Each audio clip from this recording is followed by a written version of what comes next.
In any Pokemon game, three things are certain: a defunded police force of a single 10-year-old, free healthcare, and an early game regional bird Pokemon. And it's not just birds. You'll find regional bugs, rats, and birds immediately after you leave your house for the first time in any new Pokemon adventure. But most of these early game Pokemon are complete garbage. Which makes sense, they aren't meant to be the stars of competitive battles. They're there to teach little Timmy how the game is supposed to work. At least until he finds stronger Pokemon further down the road and banishes those weaklings straight to the Shadow Realm. Sorry, wrong franchise. What I meant to say is banish straight to Box 1, just like Gary did to his Raticate in Pokemon Red and Blue. But while almost all of these, what I'll call Route 1 Pokemon, are just like Raticate, utter trash in competitive battles, the Route 1 birds have somehow soared above not only the other Route 1 Pokemon, but even above legendary Pokemon. So how did the Route 1 birds do it? Those little bugs and rats couldn't dream of putting up a fight against even a washed up legendary. Well, maybe a level 1 Rattata can, but let's ignore that. Because I've counted 5 Route 1 birds who have risen up to become really strong picks in competitive play, which is somehow like half of all of them. I don't even know if half of all legendaries are viable competitively. Anyway, let's start with the newest Route 1 bird, Kilowattrel. Most of the new age Pokemon get either an exclusive move or an exclusive ability, and Kilowattrel is no exception. Kilowattrel gets the exclusive ability Wind Power, which boosts the power of its electric type moves during Tailwind or whenever it gets hit by a wind move, which is not a new Pokemon type you've never heard about. It's just what Pokemon has decided are any of these moves. So Wind Power is a decent ability, especially because Kilowattrel itself can set up a Tailwind. But would you believe me if I told you it's actually its least used ability? See, unlike the similar Wind Rider ability that Bramblegast is known for, Wind Power doesn't give Kilowattrel an immunity to those wind moves, so it's still vulnerable to taking a lot of damage from moves like Blizzard, Heat Wave, and even Icy Wind. And speaking of Icy Wind, Kilowattrel's most commonly used ability is Competitive, an incredibly strong ability for competitive Pokemon. Because synonymous with competitive Pokemon is of course you know what? I'm not even gonna say it, because I see you guy in the comment who leaves a timestamp on every single video whenever I first mention Incineroar. Anyway, competitive boosts the user's special attack by a massive 2 stages anytime the opponent lowers its stats, whether that's through an ability like Intimidate or a move like Icy Wind. It's also a great supportive ability in a way because just the fact that it deters your opponent from even sending out their Incineroar against your physical attackers is a huge benefit. But Kilowattrel's Volt Absorb ability has seen success as well, especially whenever Archaludon is popular with its busted signature move Electro Shot. Overall, Kilowattrel's stats aren't the best, but they are distributed pretty well. It's really fast, and its extremely low HP and defense stats are salvageable, as long as it's holding a Focus Sash. It can use its blazing speed to support the team by setting up a fast Tailwind, use its ability to deter Intimidates from hindering your physical attackers, if not outright power itself up, and the only single type that resists the combination of electric and flying type damage are fellow electric types. So while Kilowattrel isn't competitive whenever legendaries are included in official tournaments, in more limited formats where overpowered Pokemon are banned, it's actually a really solid pick. Immediately after Scarlet and Violet's release, a competitive Kilowattrel finished in 9th place at a regional championship in the UK, and at a Latin America international championship just this past November,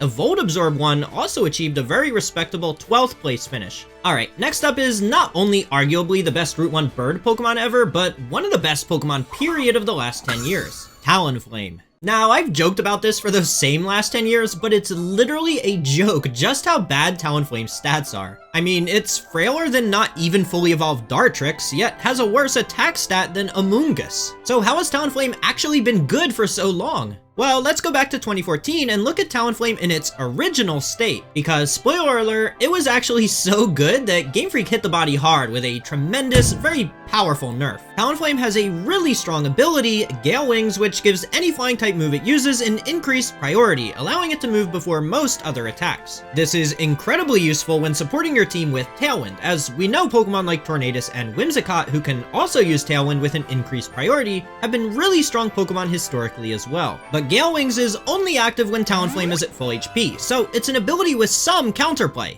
Maybe you get damaged by an even faster move like Extreme Speed or Fake Out, turning off Gale Wings before you can make use of it. Or maybe you can make use of it, but Talonflame's strongest flying type move, Brave Bird, turns off Gale Wings after just one use thanks to its recoil damage. But from Talonflame's release in 2013 with X and Y, up until the end of 2016 with the release of Sun and Moon, Gale Wings didn't have any HP limitation. It really needed to get off Twitter and touch some grass, cause it was always online, no matter what Talonflame's HP was. And as you can imagine, this was incredibly broken and completely made up for Talonflame's horrendous stats. Not only did it have an increased priority Tailwind like a prankster Tornadus, but it could also use the increased priority Brave Birds every single turn. That's a 120 base power priority move, by the way. For comparison, Mach Punch is 40 base power, the exclusive Jet Punch is 60, and the strongest of all, Extreme Speed, is only 80. Needless to say, Talonflame dominated this era of competitive Pokemon, with 3 regional championship victories, 3 national championship victories, and even a world championship victory. After Talonflame was deservingly nerfed, it remained pretty good. It still had the ability to reliably set up Tailwind for your team thanks to Gale Wings, but since spamming priority Brave Bird every turn was rightfully no longer an option, Talonflame pivoted more towards bulk and support, utilizing moves like Taunt and Will-O-Wisp while players trained it to be more defensive. It didn't feel anywhere near as overpowering to play against anymore, but it was still good, so props to Game Freak for how they handled it. In just Scarlet and Violet, it's won 3 regional championships, and Talonflame running acrobatics without a held item even won Japan's national championship. And I alluded to this in the intro of the video, but what's even more amazing about Talonflame is that it's even had success in formats with the restricted legendaries. It got a number of championship titles in 2016 before its nerf, but even in the most recent restricted format of Scarlet and Violet, Regulation G, it got a top 32 finish at a regional championship, a top 64 finish at the World Championship, and even as high as a 9th place finish at the North American International Championship. So as we transition from 2024 and a regulation without any legendaries into 2025 back to a regulation with the most powerful of legendaries, don't forget about Talonflame as an option for Tailwind support amongst the sea of Whimsicots and Tornaduses. Or is it Tornadi? Anyway, let's talk Corviknight next. Introduced in Sword and Shield, Corviknight gets the signature ability Mirror Armor, which bounces any negative stat drops right back to the opponent. This is obviously huge against the litany of Pokemon with Intimidate. But it's also great against Pokemon trying to control the speed of the battle with moves like Icy Wind or Electro Web. And honestly, it's just so satisfying whenever you punish your opponents for their lucky stat drops with Moonblast or Shadow Ball. But you know what else is satisfying? The smell of fresh trading cards. Before I got into competitive Pokemon, I actually used to compete in Yu-Gi-Oh! TCG tournaments. And while I did love the thrill, and of course the smell of opening packs, sometimes I needed to make sure I got the exact card I was chasing. And that's why I like Arena Club auctions. I often used to buy cards via auction in order to try and get them at more affordable prices, but unfortunately on some of the platforms I used to use that sometimes came with a price. But backed by Hall of Famer Derek Jeter, with Arena Club auctions, there's no buyer's premium and no hidden costs. What you bid is what you pay. And all listings are graded cards, with no shill bids and no bots upping the price either. After getting really into Pokemon Pocket recently, I've gotten interested in trying out the physical Pokemon TCG, so I've been eyeing some of Arena Club Auction's Pokemon card listings as my go-to choice. So whether you're chasing something rare or looking to offload your latest pull, Arena Club Auctions is where collectors win. Go and check out which featured auctions are trending right now at arenaclub.com/Ray Rizzo. That's arenaclub.com/Ray Rizzo. Thanks again to Arena Club for sponsoring this video. Let's get back to Corviknight. But with this signature ability, it's clearly been designed to fill a defensive and supportive role on teams, and its base stat distribution really backs that up. It's not very fast, and its attack is mediocre, but its HP and defenses are pretty solid. Combine that with a typing that only has 2 weaknesses, yet 8 resistances and even 2 immunities, it's a tough Pokemon to actually knock out. And like most flying types, Corviknight learns one of the best support moves in the game for teams that want to go fast: Tailwind. Wolf Glick took a standard support Corviknight with Tailwind to a 9th place regional championship finish just a few months ago, and similar Tailwind support Corviknights have even finished as high as 2nd at previous regional and international championships. But Corviknight is surprisingly flexible in how you can use it. In fact, just a month after Wolf's 9th place finish, 3-time regional champion Alberto Lara took a bulk up and roost Corviknight to a 10th place finish. The beauty of bulk up with Corviknight is, not only does it boost its mediocre attack to a level where Brave Bird actually becomes a huge nuke, but Corviknight also learns body press, which takes advantage of bulk up's defense boosts as well. This is the kind of set where if opponents lack good fire or electric special attackers, Corviknight can single-handedly win the entire game. But by far, the most creative way of using Corviknight goes to 3-time regional champion and 1-time international champion Nils Dunlop, who took Corviknight to a first place finish utilizing Psychic Terrain. You see, this was another Corviknight without Tailwind, instead going for the bulk up and roost set. But instead of body press, Nils taught his Corviknight the move Power Trip, and gave it a Psychic Seed to boost its special defense with the Psychic Terrain. This made Corviknight even tougher to KO, but also provided an immediate boost for Power Trip, which gets stronger and stronger for each stat boost Corviknight has. Psychic Seed gives it 1 boost, and each use of Bulk Up gives it 2. So you can see how Power Trip can get out of hand really fast. It also allows Corviknight to do massive damage to Pokemon it normally can't even touch, like Golden Gun. But like Talonflame, Corviknight also had some success amongst even the restricted legendaries, with its best finish coming at the North American International Championship back in Regulation G, where Alberto Lara again took a bulk up, roost, and body press set to an impressive 36th place finish in a field of almost 1,000 players.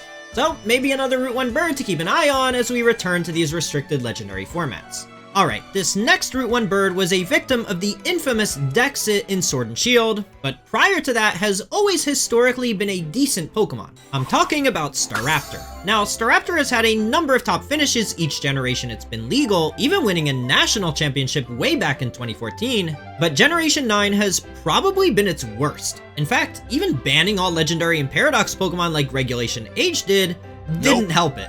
Its best, and really its only good finish in Scarlet and Violet, was at a regional championship back in 2023 where it finished 10th.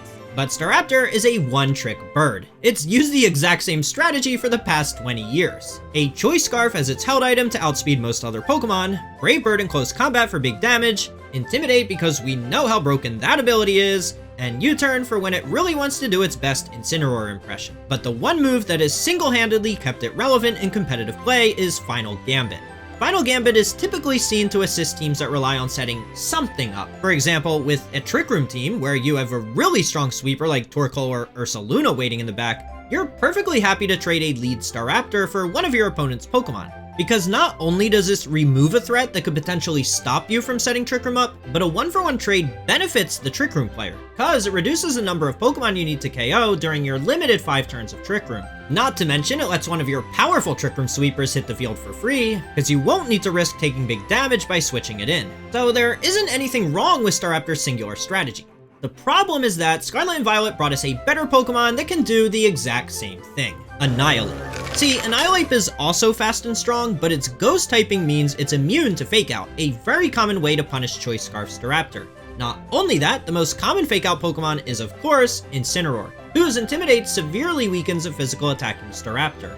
But Annihilape in its Defiant ability punishes the opponent for sending out Incineroar. So while Staraptor doesn't see much success anymore, even when legendaries get banned, I wanted to cover it briefly in this video just to point out it's still a good Pokemon that's had success almost every generation. And if there's ever a time when Annihilape is the one who gets Dexited, Staraptor may get its chance to shine once again. Alright, this last Route 1 bird Pokemon is currently one of the strongest Pokemon in the entire game, even with all these broken restricted legendaries. Yep, it's Pelipper. Now, if you're new to following the official competitive Pokemon tournaments, you may be wondering, why in the world would anyone use Pelipper even when Kyogre's allowed? I mean, it's one of the strongest legendary Pokemon ever. But before we answer that, let's first look at what makes it so good in formats without restricted legendaries. And to put into context just how good Pelipper is without any legendaries allowed, this is one of the most recent official tournaments from this past December, where over 30% of the highest finishing players had Pelipper on their team. That's twice the percentage of you guys who are subscribed, so go hit that subscribe button. It's free. Okay, the first place to look is obviously its ability, Drizzle, which calls forth heavy rain for 5 turns. In formats without restricted legendaries, this is paired really well with Pokemon like Urshifu and Landorus, while in formats where all legendaries are banned, it's been Pokemon like Archaludon and Basculegion. But if Pelipper was just a Drizzlebot whose job was only to set up rain for other Pokemon, why wouldn't Politoed, who just has better all-around stats, be the Pokemon of choice? Well, Pelipper and Politoed actually have almost identical special attack and speed. That means all those extra stat points went straight to Politoed's bulk, which would normally be pretty good.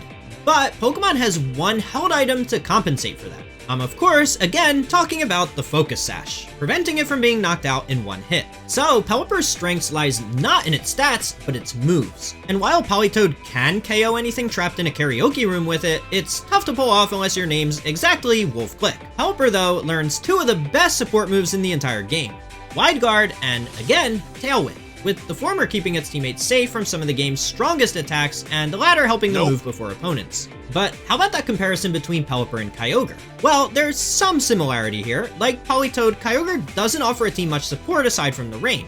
Being a restricted legendary though, that shouldn't be its role anyway.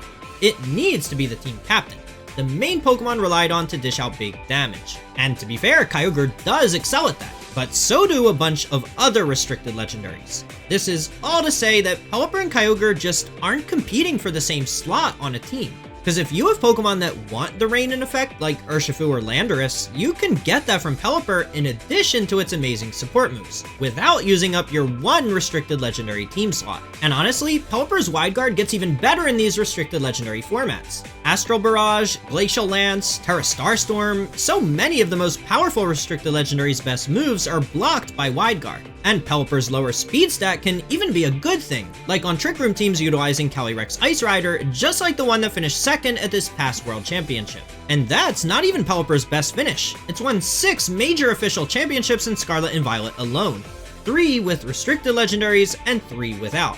And it's got an additional 3 championships dating all the way back to Sun and Moon when it was first given the Drizzle ability. So forget this year being the year of the snake.